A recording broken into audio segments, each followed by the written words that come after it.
ഇത് സഖ്യപർവ്വതത്തിലെ വരമുടി ദേവി ക്ഷേത്രം. നിത്യപൂജ മുടങ്ങി കാട് കയറി നാശോന്മുഖമായ അവസ്ഥയിലാണ് ക്ഷേത്രം ഇന്ന് കാണുന്നത്. ഉൽപ്പത്തിക്കോവിലെന്നും വരമുടി ദേവി ക്ഷേത്രമെന്നും അറിയപ്പെടുന്ന കുമ്പളത്തിൻപതി ആദിപരാശക്തി ഭാരതാംബ ക്ഷേത്രത്തിലാണ് ഞാനിന്ന് നിൽക്കുന്നത്. ഇന്ന് തീയതി 2024, ഇന്ന് ജൂലൈ മാസമാണ്. നശിച്ചുകൊണ്ടിരിക്കുന്ന ഈ ക്ഷേത്രത്തിൻ്റെ നേർക്കാഴ്ചയാണിന്ന് ഫൈറ്റർ ടിവിയിലൂടെ നിങ്ങൾ കണ്ടുകൊണ്ടിരിക്കുന്നത്. ഈ ക്ഷേത്രവുമായി ബന്ധപ്പെട്ട് ഒരു പഴയ നോട്ടീസിൽ നിന്നും ലഭ്യമായ വിവരങ്ങളാണ് ഞാനിനി വായിക്കുന്നത്.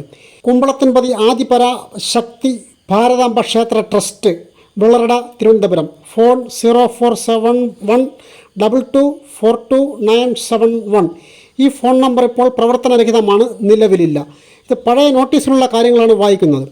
നൂറ്റാണ്ടുകൾ പഴക്കമുള്ള കേരളത്തിലെ പുണ്യക്ഷേത്രമാണ് ആദിപരാശക്തി ക്ഷേത്രം എന്നറിയപ്പെടുന്ന ഉൽപ്പത്തിക്കോവിൽ.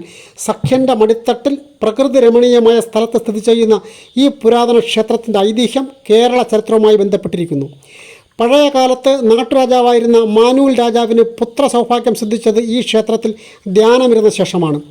8 വീട്ടിൽ പിള്ളമാരിൽ നിന്നും രക്ഷ നേടി മാർത്താണ്ഡവർമ്മ മഹാരാജാവ് നെയ്യാറ്റിൻകരയിലെത്തിയപ്പോൾ ദേവി ഒരു പ്ലാവിൽ കുടികൊണ്ട് രാജാവിന് അഭയം നൽകി. ആ പ്ലാവ് പിന്നീട് അമ്മച്ചിപ്ലാവ് എന്നറിയപ്പെട്ടു. അവിടെ നിന്നും ദേവി കൃപയാൽ ഈ ക്ഷേത്ര പരിസരത്ത് എത്തിയ രാജാവ് സുരക്ഷിതമായി വിശ്രമിക്കുകയും പിന്നീട് ഇരണിയൽ വഴി പത്മനാഭപുരത്ത് എത്തി ശത്രുക്കളെ അമർച്ച ചെയ്ത് അധികാരം പിടിച്ചെടുക്കുകയും ചെയ്തു. പിന്നീട് തിരുമനസ്സുകൊണ്ട് ഈ ക്ഷേത്രം സന്ദർശിക്കുകയും ഇന്ന് ഇപ്പോൾ ഈ ക്ഷേത്രം സ്ഥിതി ചെയ്യുന്ന സ്ഥലം ഉൾപ്പെടെയുള്ള പ്രദേശം ചെമ്പ് പട്ടയം നൽകി മലജാതികൾക്ക് കൈമാറിയതായും രേഖകൾ ഉണ്ട്. എന്നാൽ രാജവാഴ്ച അവസാനിച്ച ശേഷം ക്ഷേത്രപൂജകൾ വിധിയാവണ്ണം ചെയ്യുന്നതിൽ വീഴ്ച വരികയും ദേവീ ചൈതന്യം കുറയുകയും അതിൻ്റെ ദുരിതഫലങ്ങൾ ദേശമാകെ അനുഭവപ്പെടുകയും ചെയ്തു.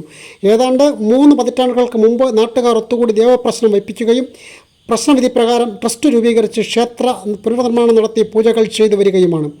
പ്രപഞ്ച മാതാവായ ദേവി സർവ്വചരാചരങ്ങളുടെയും അമ്മയാണ്. അതിനാൽ അനാദികാലം മുതൽ ദേവകൾ ഇവിടെ വന്ന് ഈ ക്ഷേത്രം സ്ഥിതി ചെയ്യുന്ന സ്ഥലത്തെത്തി നക്ഷത്ര മകുട പൂജ നടത്തി വരുന്നതായിട്ടാണ് ഐതിഹ്യം. നക്ഷത്ര മണിമകുട പൂജ നടത്തി വരുന്നതായിട്ടാണ് ഐതിഹ്യം. ഇപ്പോൾ ദേവിയുടെ അഭീഷ്ടപ്രകാരം ഓരോ ദിവസത്തെ ഈ നക്ഷത്രത്തിൽ അതാത് ജന്മനക്ഷത്രക്കാർക്ക് വേണ്ടിയിട്ട് അശ്വതി മുതൽ രേവതി വരെ 27 നക്ഷത്രങ്ങളിലും നക്ഷത്ര പൂജ, ഉദയാസ്തമന പൂജ നടത്തി വരുന്നു. ഏറെ ശ്രേഷ്ഠമായ ഈ നക്ഷത്ര പൂജ ഭാരതത്തിൽ തന്നെ അപൂർവമാണ്. ഈ ക്ഷേത്രത്തിൽ ദേവിയുടെ വഴിപാടായി കുങ്കുമ അഭിഷേകവും പ്രധാന അർച്ചനയായി കുങ്കുമ അർച്ചനയും ചെയ്യുന്നു. ഇന്ന് ക്ഷേത്ര ട്രസ്റ്റിൻ്റെ കീഴിൽ അന്നദാനം, വസ്ത്രദാനം, പഠനോപകരണ വിതരണം, മംഗല്യ സഹായങ്ങൾ, വൃദ്ധർക്കും രോഗികൾക്കും ചികിത്സാ സഹായങ്ങൾ എന്നിവയും ചെയ്തു വരുന്നു. ക്ഷേത്രത്തിലെ പ്രധാന നിവേദ്യം അവൽ, പഴം, ശർക്കര, നാളികേരം, എള്ള്, കരിമ്പ് എന്നിവകൾ കൂട്ടിച്ചേർത്തതാണ്. ക്ഷേത്ര ട്രസ്റ്റിൻ്റെ കീഴിൽ pre-KG മുതൽ 7ാം സ്റ്റാൻഡേർഡ് വരെയുള്ള കുട്ടികൾക്കായി CBSE സിലബസിൽ ഭാരതാംബ റെസിഡൻഷ്യൽ സെൻട്രൽ സ്കൂൾ നടത്തിവരുന്ന വിവരം സന്തോഷപൂർവ്വം അറിയിക്കുന്നു. ഇത്രയുമാണ് ഒരു പഴയ നോട്ടീസിൽ നിന്ന് 10-15 വർഷങ്ങൾക്ക് മുമ്പ് ഉള്ള ഒരു നോട്ടീസിൽ നിന്നും ഞങ്ങൾക്ക് ലഭ്യമായ വിവരങ്ങൾ. ഈ ക്ഷേത്രത്തിൻ്റെ മഠാധിപതി ഇപ്പോഴും ജീവിച്ചിരിപ്പുണ്ട്. ആദിപരാശക്തി അമ്മയുടെ കാരുണ്യം ഭയങ്കരമായിട്ടുണ്ട് ഇവിടെ.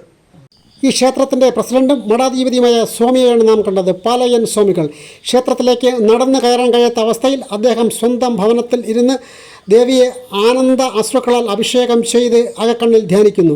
ഈ വീഡിയോ ഞങ്ങൾ വിവിധ സംഘടനകൾക്കും ക്ഷേത്ര ട്രസ്റ്റുകൾക്ക് മുമ്പിൽ സമർപ്പിക്കുന്നു. RSS, VHP, കേരള ക്ഷേത്ര സംരക്ഷണ സമിതി എന്നീ സംഘടനകൾക്ക് മുന്നിലാണ് ഞങ്ങൾ ഈ വീഡിയോ സമർപ്പിക്കുന്നത്. ഈ വീഡിയോ പരമാവധി ഷെയർ ചെയ്യുക, ഞങ്ങളുടെ പേജ് ലൈക്ക് ചെയ്യുക, ചാനൽ ഫോളോ ചെയ്യുക.